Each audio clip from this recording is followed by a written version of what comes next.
করতে চাইছেন এটা এই গ্রামের মানুষের বোঝা দরকার।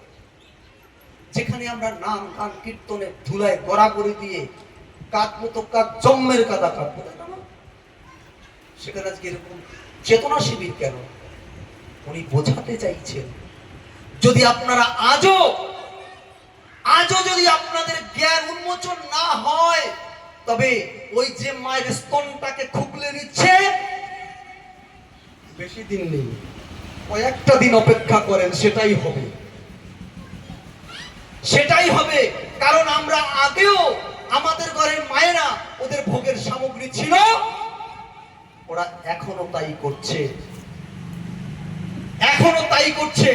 আর আমার সমাজের মানুষ এত ইসকন কেন?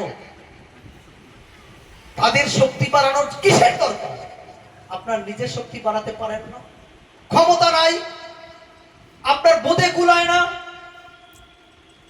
এই ভাবনা চিন্তার জন্য যখন ওই আমাদের সমাজকে মানুষের গাছে পিটিয়ে মারতো, ছোঁয়া যেত না, ধরা যেত না, তখন ওই মুসলমানরা এসে বলেছে, ওরে ভাই, তোদের ওই সনাতনীদের মধ্যে থাকার দরকার নাই।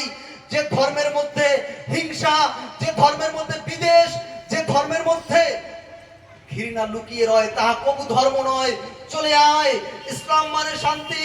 আরবে এক নবী এসেছে, সে শান্তির ধর্ম প্রচার করে, কোনো ভেদাভেদ নেই, একে অপরকে আলিঙ্গন করে নেয়। তোরা চলে আয়। তখন ঝাঁকে ঝাঁকে আমার সমাজের মানুষ মুসলমান ধর্ম গ্রহণ করেছিল। এইটা বলে আমি একটা পোস্ট করেছিলাম।